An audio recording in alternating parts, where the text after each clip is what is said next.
We're here again. By the grace of God, I sit here tonight, and what has changed? God's never changed, but my actions have changed. And tonight I sit here with a choice to do my program and stay sober, or a choice to not do the program. So that's where we're at, and that's the choice I've been given. So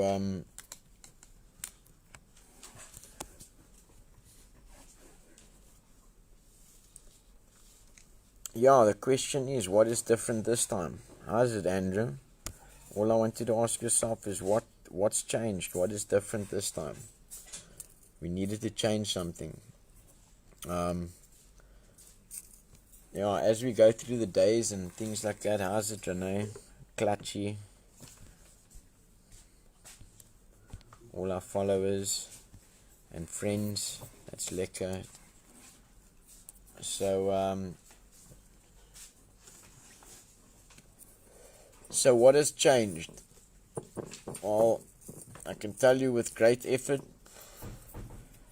and a great need, I think I've sort of changed, if I take honest inventory and I be honest with myself. But how do we make this change? We usually get into recovery and we don't trust ourselves. How's it? Yes, Richie. Thanks. I thought I'd go green today, Sharon, because this doesn't say Adidas to me. It says all day I dream about Serenity, and ultimately with drugs and alcohol and maybe gambling or shopping or whatever it is for some, binge watching, which isn't always a bad thing, you know what I mean? If you binge watching something, it might not make your life unmanageable, but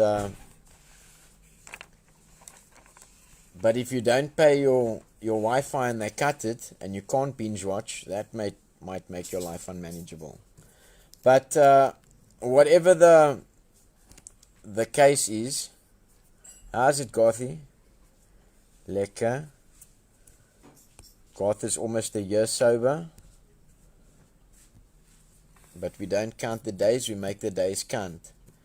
So that's what it is, you know. I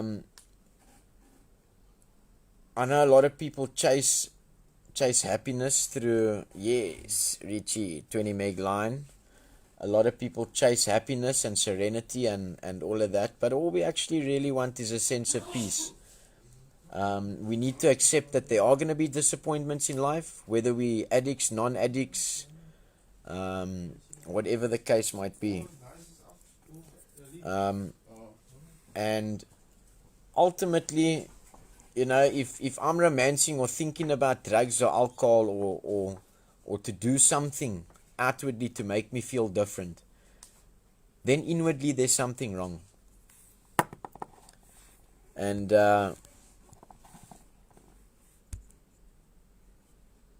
okay, hectic, Michelle. Was it a hectic day at the office yesterday?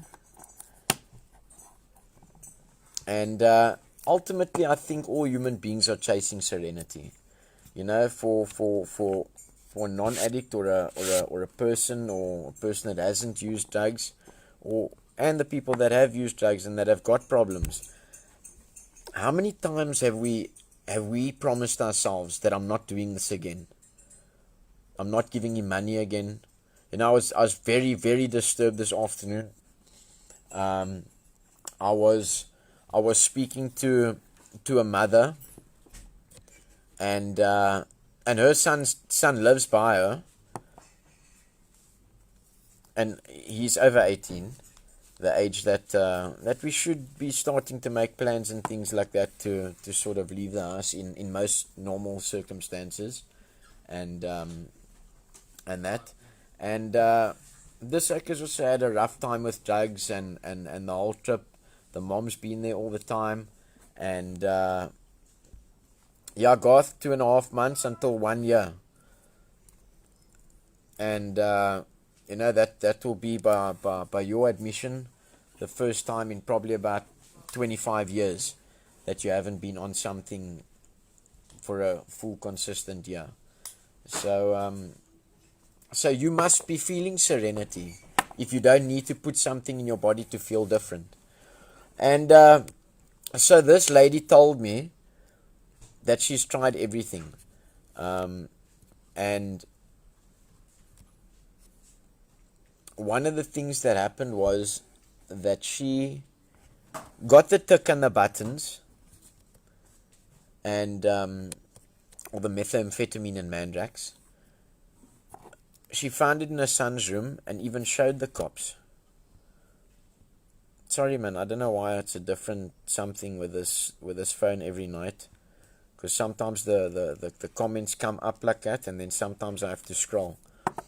And the cops were there and everything, and she tunes the cops like, check here, this oak is on drugs, I don't want him in the house and whatnot. No, you can't evict him now during lockdown. Okay. That's what the cops tell her. She says, okay, yeah, but the other thing is, here's the tick and buttons that was in his room, and it's illegal, and I don't want this stuff in my house. And I'm trying to progress in this guy getting recovery. So then they say to her that, no, we can't arrest him, we can arrest you because it's in your possession. Now, I got arrested and sent to Paulsmoor in 2017 after I had a relapse in 2016 after leaving here from 2014, when I stopped listening to Mr. Hall. Okay? And because of the stigma attached to me and that I'm an addict and all of that, I got arrested for drugs that weren't even on me. So there's all kinds of things about the system that has failed us, seemingly failed us, and hey, that angered me so much, that sometimes if you think to yourself, it goes against the spirit, the principles of recovery, to go and plant drugs in this oak's pocket and go and tip him off by the police, because sometimes getting locked up is part of the process of coming right. Because if bad things didn't happen to you, then why would you want to come right? If something hasn't changed outwardly, and yeah, for sure, all moms want to, not deny their kids food, but all a person needs that is on drugs is the clothes on his body. He doesn't need a bath. He needs the clothes on his body. Doesn't need a long top in the cold either, because I sold mine when in cold weather, because drugs were more important, because the drugs kept me warm for a while. I didn't need a roof over my head, and I needed a bit of food. As long as somebody was giving me a bit of food and I could still have my drugs, it would become comfortable enough for me. And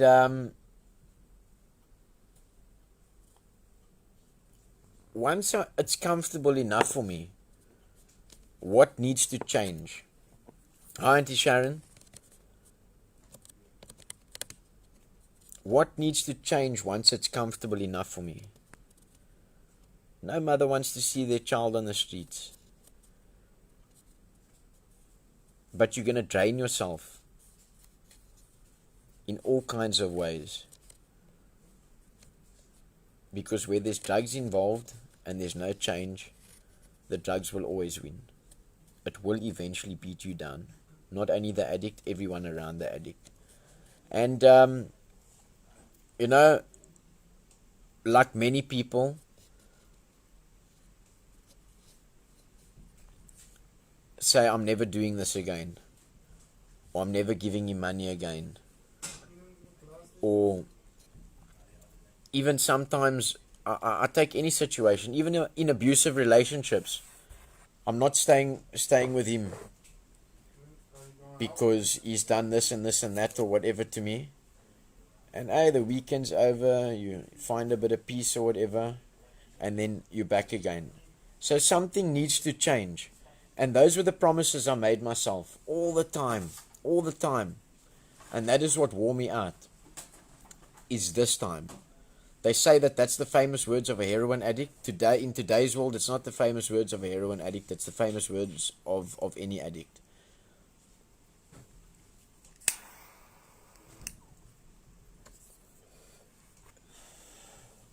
And we had a lovely meeting with the guys this evening, and you know, when someone doesn't believe your experience, then you have to always go back to the theory to prove it, where it says these things will come if we work for them. So my famous words to myself was, hey, this time I'm gonna get it right, or I'm gonna do it this way or that way or whatever. But I was always just chasing the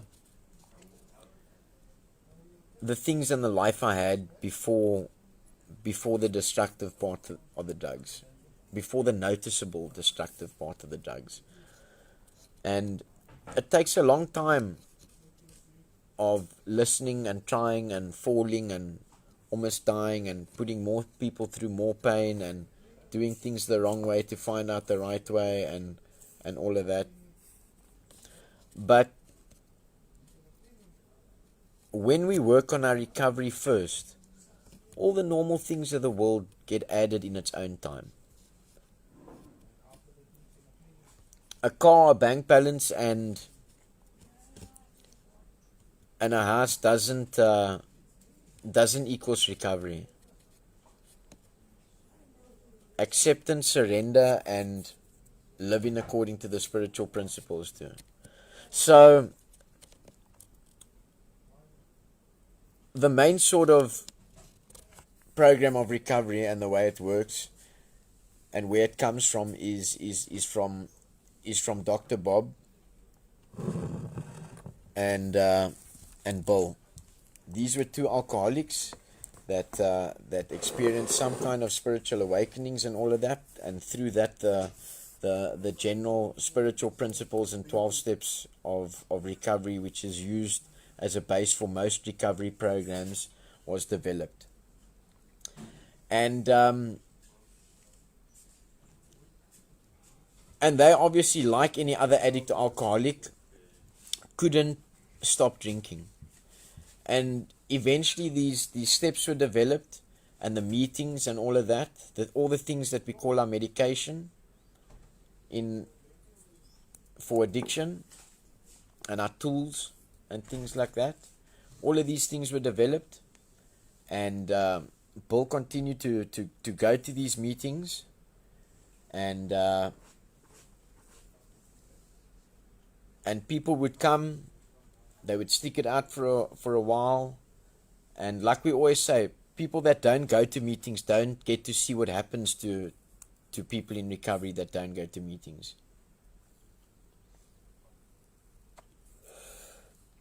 So,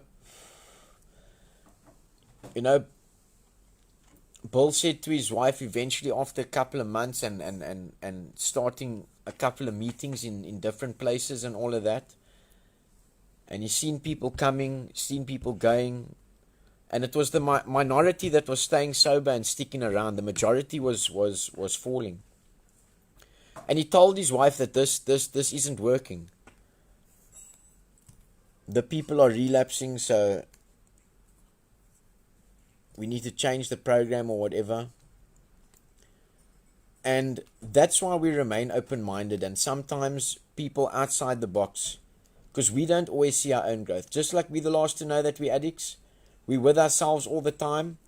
And if you've got a plant next to you all the time, and you water it, and you're looking at it all the time, like as if you are with yourself all the time, you don't see yourself growing. You don't see the change in yourself and things like that. Just like me, I don't I don't see that I've got a swollen head, but other people do. But anyways, that's fine. So then eventually Bill's wife said to him, but it is working. Look at you, you're staying sober. Because he was trying to do the other people's recovery for them. But he kept on going back and taking his medication and working with others. So he was living the program, and the people that weren't coming to the meetings consistently and working with others and being of service, because remember, we deal with alcohol and addiction, and selfish and self-centeredness is the nature of it. And it says in the literature that we think is the root of all our problems.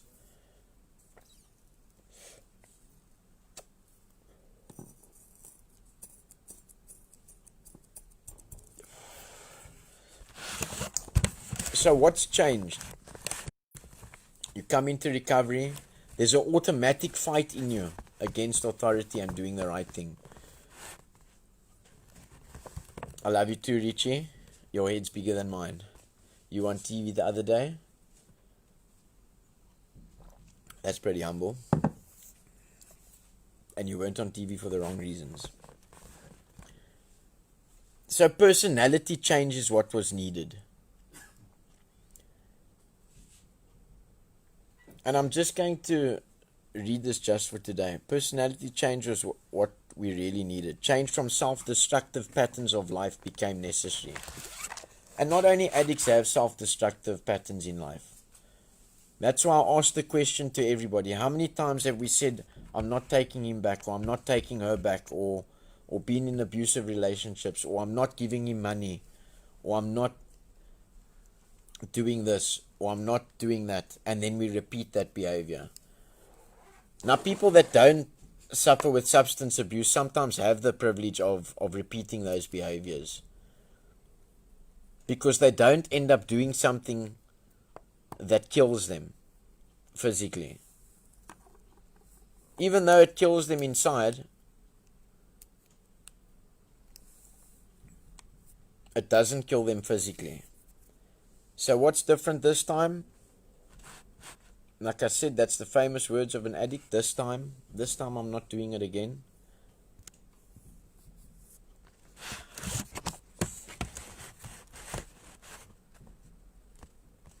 In early life, most of us were capable of joy and wonder, of giving and receiving unconditional love. When we started using, we introduced an influence into our life that slowly drove us away from those things. And sometimes it happens with substance, sometimes it happens as you go into different relationships and so on. The further we pushed down the path of addiction, the further we withdrew from joy, wonder, and love. Because the drugs is all just a con.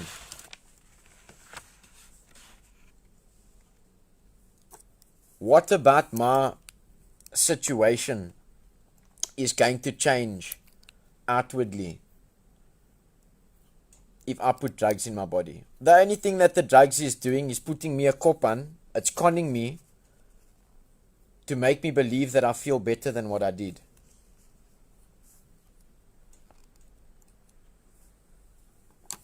But nothing changes now if I put drugs in my body, outwardly, in the instant.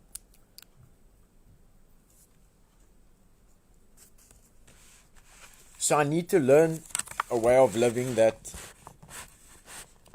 I can feel good without drugs. Like I said, all day I dream about serenity. And that's what we're all chasing. That's what we all want. We all want to be in situations and feel happy.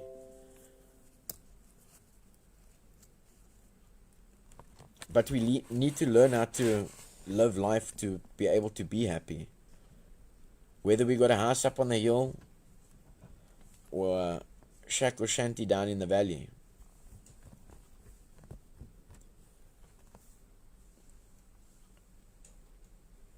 That journey was not taken overnight. But however long it took, we arrived at the doors of the program. with more than just the drug problem. Remember, once we come in through the gate, the drugs are down, eh?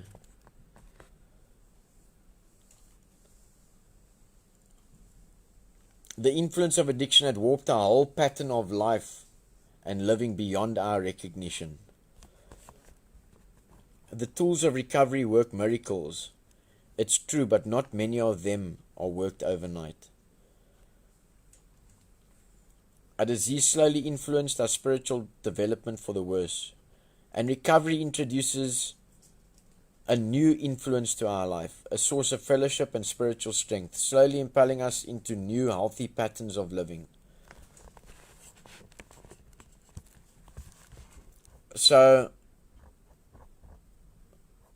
what happens? I don't steal anymore today, because when I steal, the result of stealing is guilt. If I set myself up for a certain expectation, I need to learn how to deal with disappointment. If I expect something to be a certain way and it's not, I need to adapt to the thinking of that not everything can go my way, because it's not about me, myself, and I. What I need to adapt to is the true Junita. If nothing changes, nothing changes. So if I process and repeat and do all these things the same way that I used to, I'm going to get the same end result.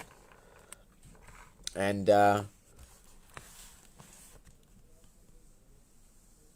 so we work the program. We dig deep into our personalities to see what needs to be changed. And it takes long, and it's difficult. And that's where some people in recovery bail. Because it's not easy to change 10, 20, 30 years sometimes of doing things in a certain way.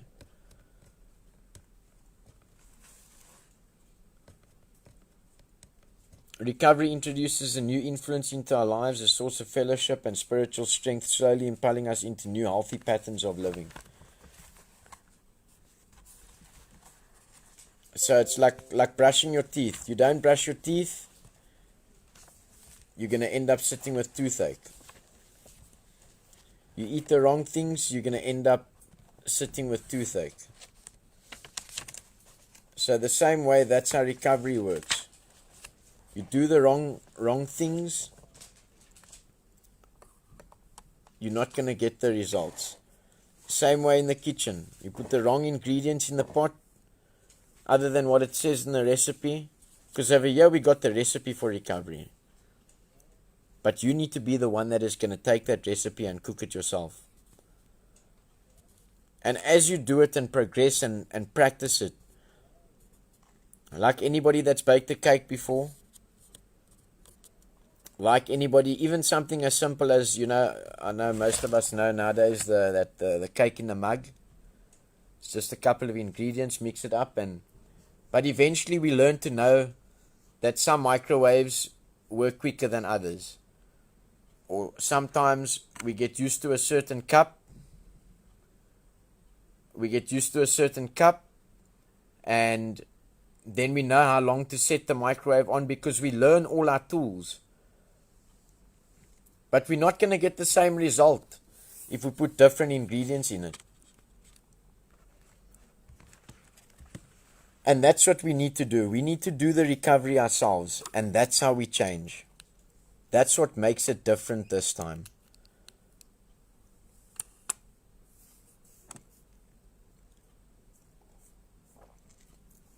The first thing that changes it is that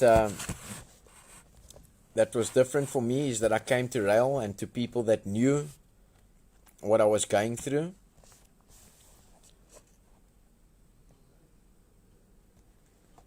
And people that had been through it and knew the way out. So, anything I explained to the guys as well. And sorry if I relate a lot of things to the kitchen, because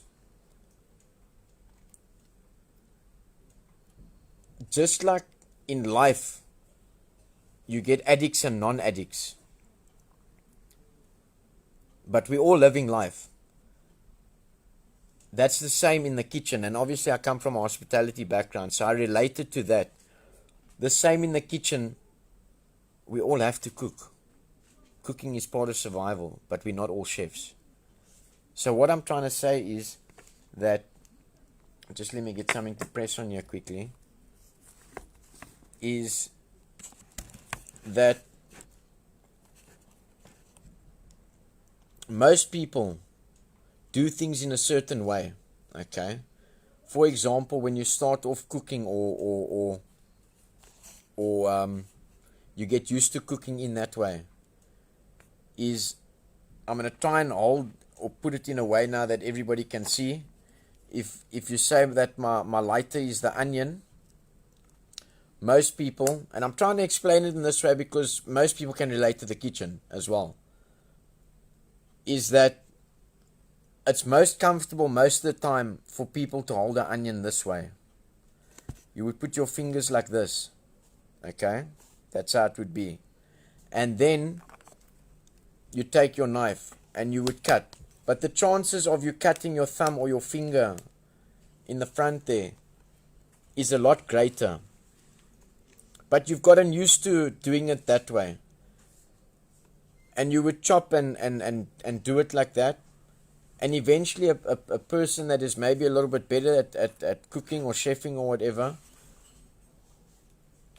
and that's experienced that way works better, would show you that that's the wrong way actually. It might seem like it's working, but the risk of you cutting your fingers, you can't get the same sizes, and the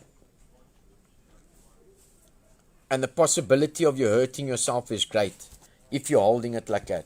But if you're holding it like this, okay, you can't see so lekker. If the lighter is the onion and you're holding it like that, and you go like this, your first few times it's going to feel uncomfortable. So you're going to chop a little bit slow and you're going to struggle or whatever. But now you know the right way and you're willing to do it that way. Even though you're always tempted to turn it back that way, where you run the risk of cutting your fingers. But it's more comfortable for you doing it that way because that's how you've been doing it all the time. So you need to force yourself to do it the right way, where it's lower risk. You have more control. And the more you practice it, becomes easier. And that's the difference between working a 5-day, 5-month, and 5-year recovery program. We stick to all the principles. It's the same program, but some people have just got a little bit more practice. And eventually, once you've changed and you're struggling a little bit, and you're concentrating, and it's tough because you so badly want to go back to the other way because that's the way that you know. Eventually you can stand there and you can chop like that. And you can even look at somebody and have a conversation. Because you've practiced it so much, you start trusting it more and more. And you start using it in different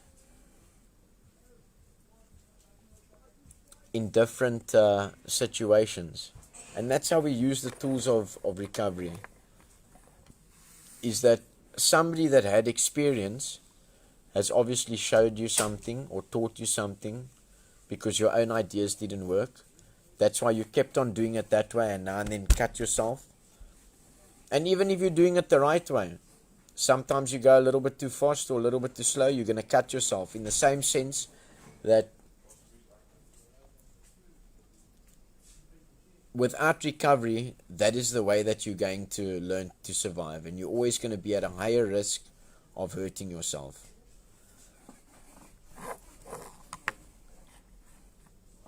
And we say to the gentleman here all the time that even when you want recovery badly, it is difficult. Difficult, but definitely possible. Because we see it materialize around us all the time. Now I know a lot of people has lost their jobs and hours have been cut, pays have been cut, But how much of us really are a paycheck or two away from the streets?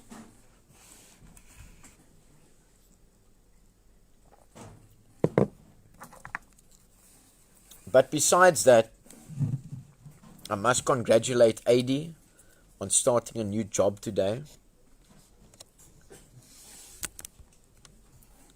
AD started a new job today, and that's pretty hectic. It's something quite big, you know. AD that used to rob people in wheelchairs and that lived with guilt and resentment and had to get people back, and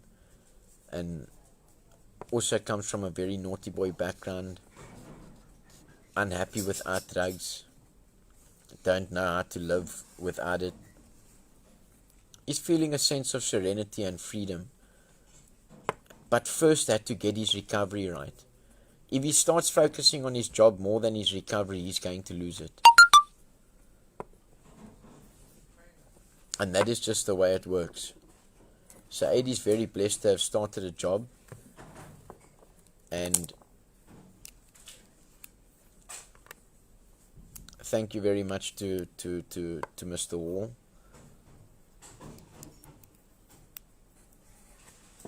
That isn't like the police that judges us on our past, that victimizes us on our past,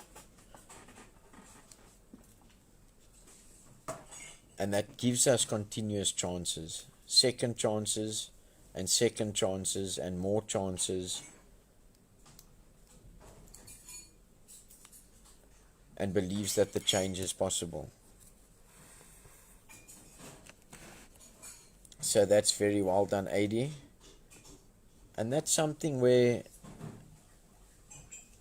the guys, it's proof to the guys on the program in what I'm saying, is that when you focus on your recovery and do those things first, everything else materializes after that. And like I say all the time, that by the time I got to the gates of recovery, is that I had very little trust in myself, because I had promised myself, this time I'm going to do things differently. This time I'm not going to do it like that. And eventually I couldn't believe myself anymore. But I needed to believe or see something, that if somebody else can do it, so can I. And I mentioned to the guys that my first time in real recovery, which was at RAEL, because that's the only place that I've ever gotten real recovery,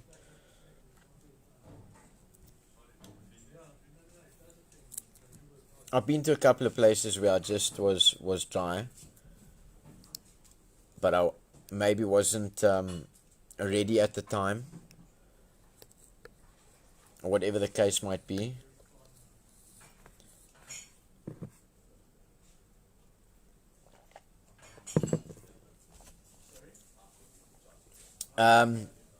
But romancing about alcohol, drugs, and feeling different means that I'm not happy with my state that I'm in. Because if I was happy with the way I was feeling, why would I want to put something in my body and feel different? Why? After you've had a little bit of recovery in some kind of way, drugs don't taste the same anymore. I know that because I've went and tested the theory.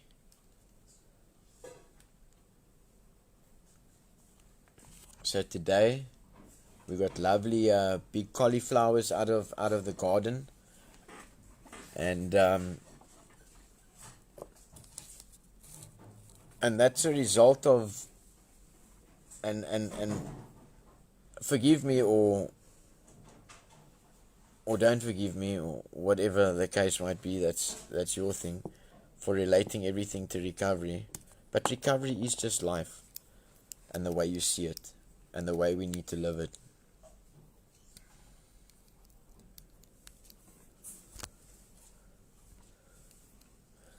And yeah, so we got lovely big healthy cauliflowers from the tunnels today, and that's maybe a way to look at that, is that those things need to be planted and watered and nurtured and trimmed, and sometimes there's weeds around it, or sometimes there's bugs or whatever, and you can look at those as all the defeating behaviors: the resentment, the guilt, the repeating the same things. And you need to pick all those things out in order to grow. You pick those things out, and at the same time you water your recovery. And that's what happens when a guy walks through the doors here at RAEL. Is that we plant the seed of recovery in him,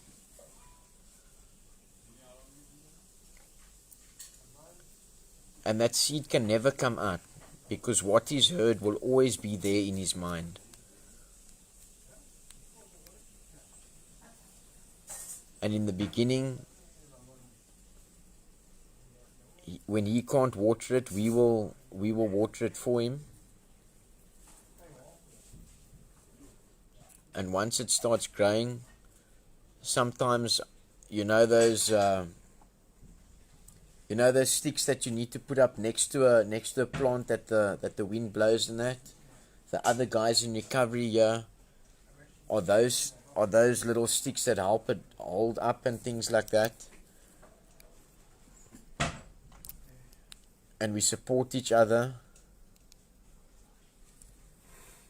What's up, Clacker? Good to see you watching there, bro. And then eventually it grows and grows. But what I'm trying to say is that everybody is going to grow.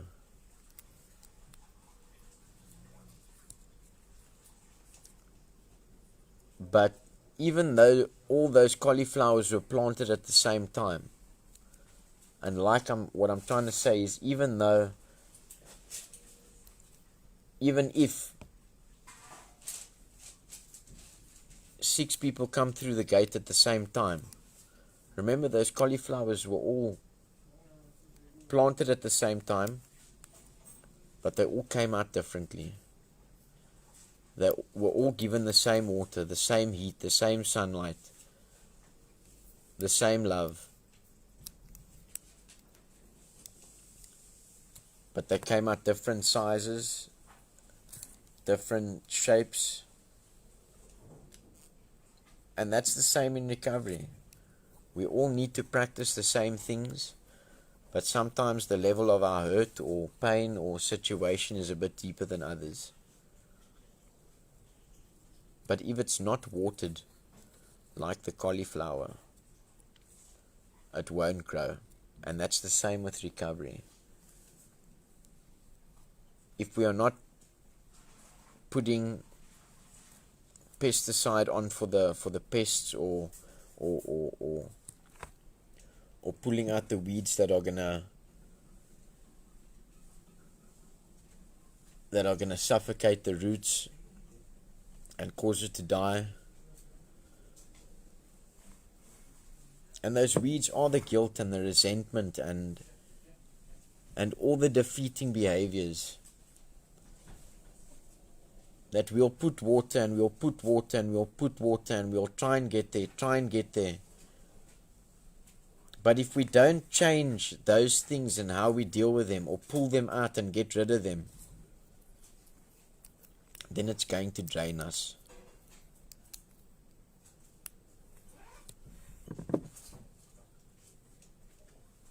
And that's how we relate different things to recovery.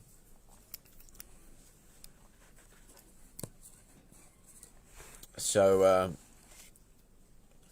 I was a couple of minutes late this evening because we had a really good meeting with the guys here. There's a really, really good sort of brotherhood feeling atmosphere. And we always ask ourselves the questions: how privileged are we to sit in a group like this and be able to laugh and joke and be serious when we need to? Because some people are sitting in a tiny room or wherever it is, and especially when the lockdown was in the first stage, that must have been terrible. But I can say that I didn't experience it because I was open and free with the mountains around me. I had the program to work to give me serenity. And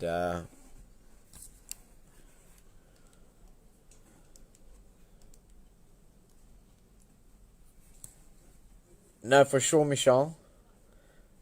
I also found that on my sideline job that I got on the weekends, that it's not too comfortable dancing with a mask on, especially when I'm doing those special moves. And that's how it is.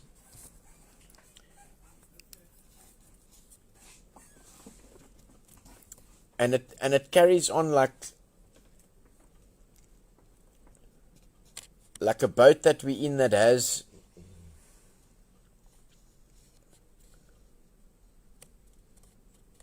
water splashing into it, or a tiny hole. And the water coming into the boat is all guilt and resentment and hurts and normal daily disappointments and things like that. But over here on the farm, we're blessed to be able to work together and be in that boat and situation together and keep taking that water out. Because things will always happen that are out of our control. And that's why recovery is work all the time, so that we don't sink. Temptations are always going to be there, and like I said, things aren't going to always go our way and what we have in mind.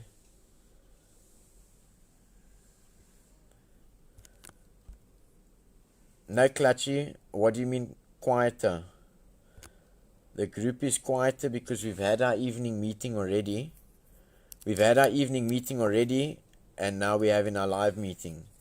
The group is quieter because they're actively working their recovery program and busy doing their daily inventory that consists of taking a couple of minutes and time out of the day where they actively look into themselves, their emotions, and have a daily reprieve.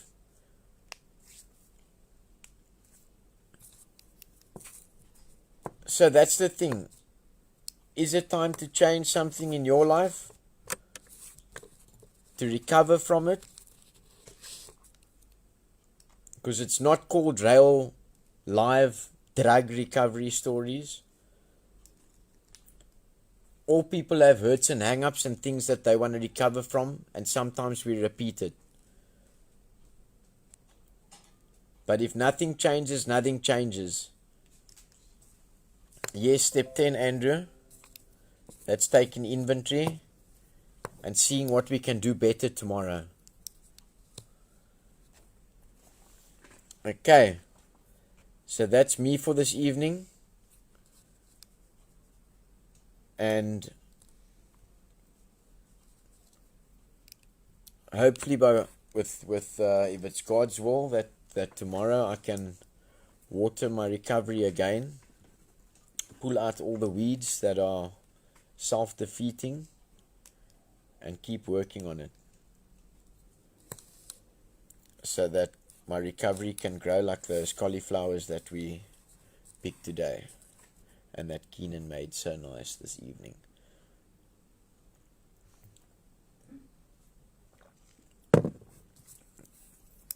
All right. So thank you all for watching and all of that. I don't know if anybody's got any questions or wants to chat a bit. I think to bring you all on the screen and we can all talk at once. Because sometimes I still smoke a bit of organized chaos.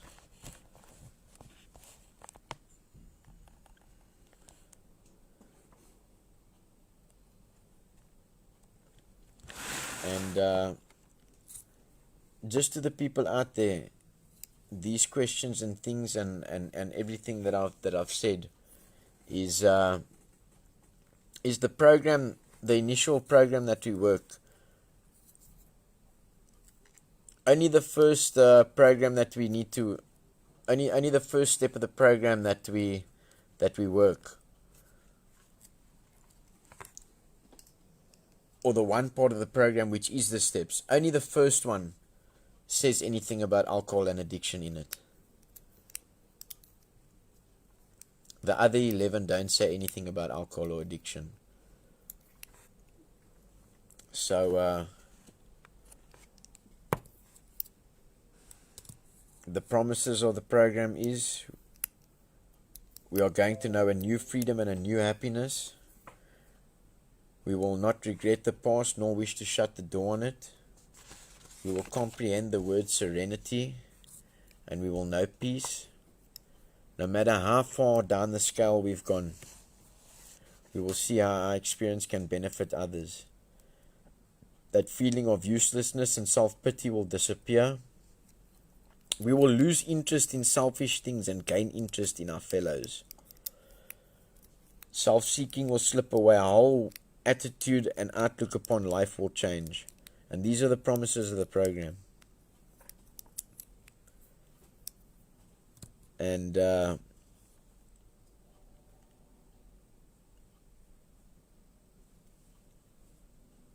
fear of people and economic insecurity will leave us. We will learn to know how to handle situations which used to baffle us. We will suddenly realize that God is doing for us what we could not do for ourselves. No, for sure, Richie. We make our foundation strong, because we must never forget that that's what we're going to be growing and building on. So thank you all. I trust that it's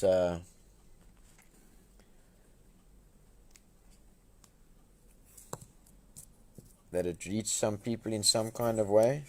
And we'll see you tomorrow night, same time, same place. And thank you all for meeting here with us. And we also, I encourage you guys to go and check. Yes, Richie, I was actually just busy saying that all South African lives matter. I want you guys to go and check that page out and what's happening there, and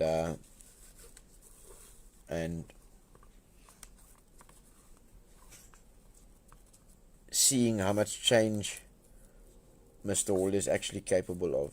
Changed so many addicts' lives already, and through his care and wisdom and all of that. Go and check out that page.